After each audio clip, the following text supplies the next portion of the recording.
22 yaşım olsa belə mən ailə sevgisini də həqiqətən görməmişəm və uşaq evində qalırdım, öz gələcəyimi qurmalıydım.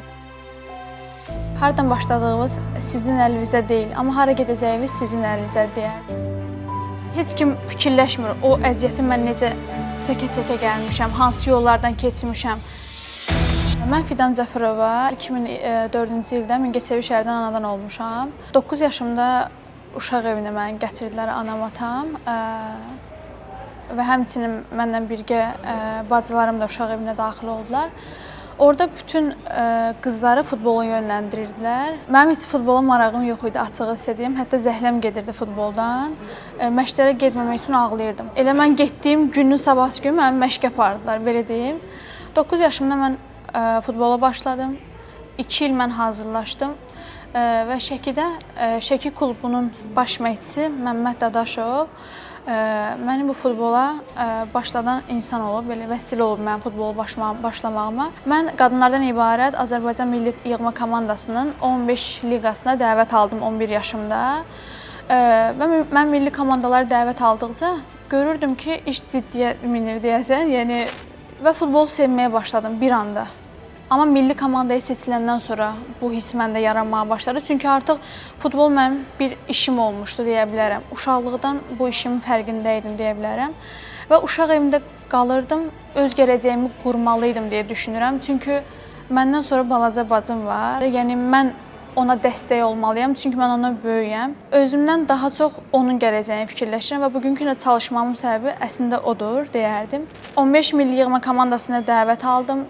2 il sonra 17 milli komandasına, orada 2-3 il çıxış elədim. Sonra yəni 15, 17, 19 milli yığma komandalarda çıxış eləmişəm at millilərdə. İndi hal-hazırda Azərbaycan Milli Yığma komandası qadınlardan ibarət A milli yığma komandasının gənc üzvlərindən biriyəm. Mən bu həyat hekayəmi bu dəqiqə sizə danışıram. Bu hardasa bəlkə də 10 dəqiqəlik, 15 dəqiqəlik bir hekayədir. Amma mənim üçün neçəsə illər, bu çətinlikləri mən neçəsə illər əziyyət çəkmişəm. Heç kim fikirləşmir, o əziyyəti mən necə çəkə-çəkə gəlmişəm, hansı yollardan keçmişəm. Hələ ki, karyeramın davam elətdirmək, daha yaxşı yerlərə gəlmək üçün çalışıram hələ də. Futbol yaxşı bir şeydir, sənətdir, amma insan təhsili də olmalıdır. Kollecə imtahan verdim və qəbul oldum.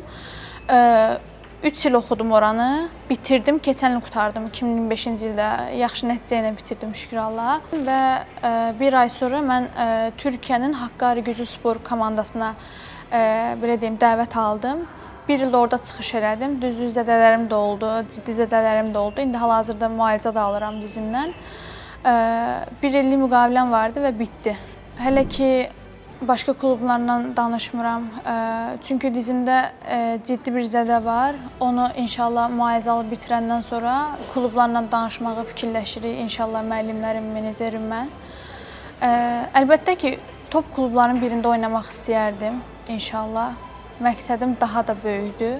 Və bunun üçün əlbəttə ki, çalışmaq lazımdır. Tək istəmək yetmir, belə deyərdim. Çalışıb inşallah bir gün hədəflərimə çatacağıma inanıram. Uşaq evində qalmış, böyümüş bir insan kimi, bir gənc kimi orada böyüyən inanın ki, bütün uşaqların sevgiyə ehtiyacı olur. Yəni mən bu dəqiqə 22 yaşım olsa belə mən ailə sevgisini də həqiqətən görməmişəm. Uşaq evində böyüyən, kimsəsiz valideynsiz uşaqlara onu demək istəyərdim ki, hardan başladığımız sizin əlinizdə deyil, amma hara gedəcəyimiz sizin əlinizdə deyərdim. Anamızı, atamızı biz seçmirik, valideynimizi biz seçmirik, amma öz həyatımızı özümüz seçirik deyə bilərdim. Özünüzə inanmaqdan çəkinməyin. Çünki mən də sizin kimi başlamışam və görürəm ki, olar elə demək istəyərdim. Və əziyyətin çalışırsan, onun bəhrəsini görürsən. Əsas odur ki, bir məqsədlər olsun həyatda. Məqsədləri olduqca irəliyə gedəcəklər və ilk olmaqdan qorxmayın demək istəyərdim.